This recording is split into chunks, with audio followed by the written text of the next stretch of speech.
ఏమంటే మీకు గుర్తుందా?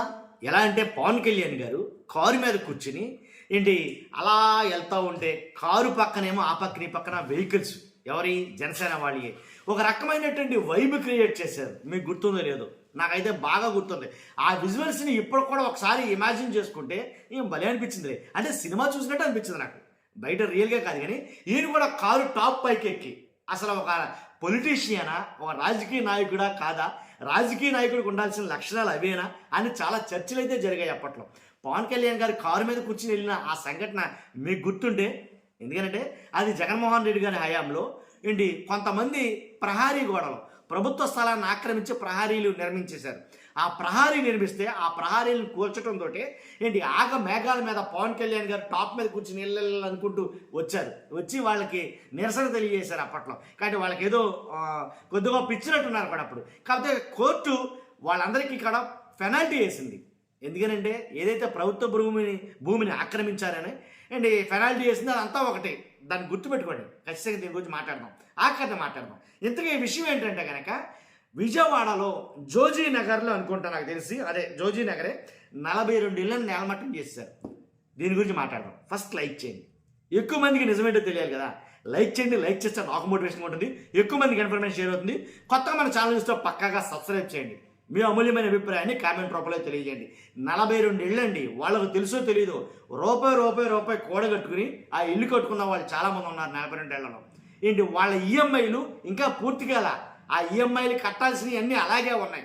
ఆ ఈఎంఐలు పూర్తి కాకుండానే ఇల్లు తమది అని అనుకుని అన్నేళ్ల పాటు కాపురం చేస్తున్న వాళ్ళకి ఒకేసారి వాళ్ళ బతుకులు రోడ్డులు పడిపోతాయని కళ్ళ కూడా ఊహించి ఉండరేమో నన్ను అడిగితే కనుక. కాబట్టి దీంట్లో అంటే వాళ్ళని ఖాళీ చేయించి బయట రోడ్డు మీద పడేసే ఈ తంతులో కొన్ని కోట్ల రూపాయలు చేతులు మారాయని చాలామంది మాట్లాడుతున్నారు. కూటమి ప్రభుత్వంలో ఈ 42 ఇళ్లను కూల్చివేయడానికి గల కారణం ఏంటంటే కనుక ఒక్కసారి చూద్దాం. ఎలా అంటే విజయవాడ జోజీ నగర్లోని 42 ఇళ్లను బుధవారం నేలమట్టం చేశారండి. రూపాయి కూడబెట్టుకుని స్థలం కొనుక్కుని కట్టుకున్న పేదల జీవితాలను రోడ్డు పాలు చేసేసినట్టు అయిపోయింది వాళ్ళ పరిస్థితి.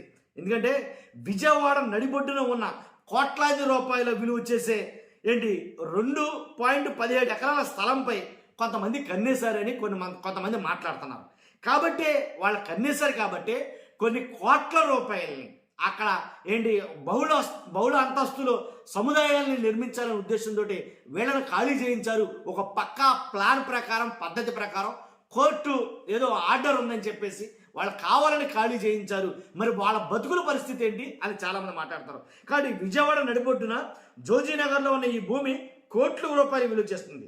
ముస్లిం సామాజిక వర్గానికి చెందిన వ్యక్తి నుంచి ఈ స్థలాన్ని తొలుత ఒకరికి అగ్రిమెంట్ చేశారంట. ఫస్ట్ ఒకరికి అగ్రిమెంట్ చేశారు ముస్లిం సంబంధించినటువంటి వ్యక్తి ద్వారా. వారు స్పందించకపోవడంతో 1980 ప్రాంతంలో స్థల యజమాని మరో వ్యక్తికి విక్రయించారు. ఫస్ట్ ఒకరికి విక్రయించడం జరిగింది, తర్వాత మరో వ్యక్తికి విక్రయించడమే జరిగింది. ఆ కొనుగోలు చేసిన వ్యక్తి ప్లాట్లు వేసి 42 మందికి విక్రయించారంటండి. రిజిస్ట్రేషన్ చేశారు. ఇందులో కార్పొరేషన్ నుంచి అలాగే ఇళ్ల నిర్మాణం కోసం అనుమతులు తీసుకున్నారు. అలాగే విద్యుత్ కార్పొరేషన్ కల్పించింది, అలాగే తాగునీటి కనెక్షన్లు ఇచ్చింది. అన్నీ పక్కాగా పద్ధతి ప్రకారమే జరిగాయి, ప్రభుత్వ ప్రకారంగానే, చట్ట ప్రకారంగా జరిగాయి. కాబట్టి బ్యాంకు రుణాలు కూడా తీసుకున్నారు. ఇక్కడ బ్యాంకు కూడా రుణాలు ఇచ్చింది వీళ్ళకి. కాబట్టి రుణాలు ఇచ్చిన ఈ భూముల్ని ఇప్పటికిప్పుడు నేలమట్టం చేసేస్తే వాళ్ళ పరిస్థితి ఏంటి అర్థమైందా?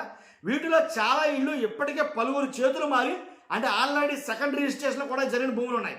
అయితే స్థలం తొలుత అగ్రిమెంట్లో చేసుకున్న వ్యక్తి నుంచి పొందిన కాగితాల సాయంతో కొంతమంది నేతలు ఓ సొసైటీని ఏర్పాటు చేసి వారికి అనుకూలంగా అన్ని రకాల పత్రాలను సిద్ధం చేసుకుని చక్రం తిప్పారు అని తెలుస్తుంది. కోర్టు ద్వారా స్థలాన్ని కాజేయడానికి తీవ్ర ప్రయత్నం చేసి వాళ్ళు సఫలీకృతులయ్యారు అని చెప్పాలా. కాబట్టి ఏది ఏమైనప్పటికీ అక్కడ కొంతమంది కొంతమంది రాజకీయ బడా నేతలు దీంట్లో ఇన్వాల్వ్ అయి ఉన్నారు అనేది మాట్లాడుతున్నారు. కాబట్టి బాధితులు రోడ్డును పడ్డారంటే ఏదేమైనప్పటికీ ఒకవేళ తమ రిజిస్ట్రేషన్లు అక్రమం అయితే వాటిని చేసిన అధికారుల పైన, రిజిస్ట్రేషనే అక్రమం అని అనుకుంటే కనుక ఎవరైతే రిజిస్ట్రేషన్ చేశారో ఆ అధికారుల పైన, భవన నిర్మాణానికి అనుమతులు ఇచ్చిన మున్సిపాలిటీ అధికారుల పైన చర్యలు తీసుకోవాలి కదా. వాళ్ళని వదిలిపెట్టి వీళ్ళని ఎందుకండి రోడ్డు మీద పడేశారు అని బాధితులు వాపోతున్నారు. కాబట్టి ఇల్లు కోల్పోయిన బాధితులు ఆగ్రహం కట్టలు తెంచుకుని ఆందోళనలు ఉద్ధృతం చేశారు. అంతేకాదు తమ న్యాయం చేయాలని డిమాండ్ చేస్తున్నారు. తమ గోడు వినిపించేందుకు బుధవారం బాధితులంతా కలిసి ముఖ్యమంత్రి గారి ఇంటికైతే వెళ్ళడం జరిగింది. కాకపోతే అక్కడైతే కనుక వాళ్ళు చేసేది ఏం లేదు కాబట్టి ఖాళీ చేసేందుకు ఈ నెలాఖరు వరకు సమయం ఉందని చెప్పిన అధికారులు ఏకపక్షంగా తమ గోడు వినకుండా కాళ్ళంట పడ్డా కాళ్ళ వేళ్ళ పడ్డా సరే వినకుండా వాళ్ళైతే కనుక ఇది చేశారు అనేది మాట్లాడుతున్నారు. కాబట్టి పవన్ కళ్యాణ్ గారు ఇప్పటం గ్రామం వెళ్ళి వాళ్ళకి న్యాయం చేయాలని అప్పుడు జగన్మోహన్ రెడ్డి గారు ఏమనంటే మళ్ళీ ఇప్పుడు ఎందుకు చేయలేకపోతున్నారు? అదే గ్రామస్తులు వాళ్ళకు కూడా అదే బాధ కదా.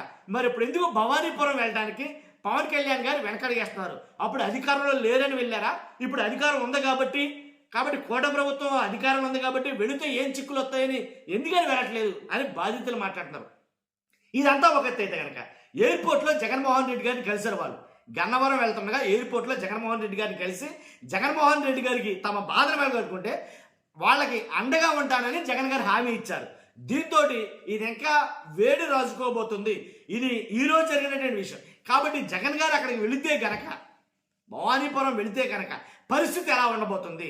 కానీ పవన్ కళ్యాణ్ గారు కావచ్చు, చంద్రబాబు నాయుడు గారు కావచ్చు, జగన్ గారు కావచ్చు, బాధితులకు న్యాయం చేయాలనేది మన విజ్ఞాపన, మన అభ్యర్థన. ఎందుకంటే ఇల్లు అనేది సామాన్య విషయం కాదండి. ఇల్లు అనేది ఒక కళ, ఒక సగటు మనిషి కళ. అది మామూలు విషయం కాదు. కాబట్టి ఆ విషయంలో అయితే కనుక ఖచ్చితంగా వాళ్ళ బాధితులకు న్యాయం జరగాలని మన ఛానల్ తరపున విజ్ఞప్తి చేస్తున్నాం. మీ అభిప్రాయం ఏంటో ఖచ్చితంగా కామెంట్ రూపంలో తెలియజేయండి. ఫస్ట్ అంతా లైక్ చేయండి, అందరికీ తెలియాలిగా. Thank you very much.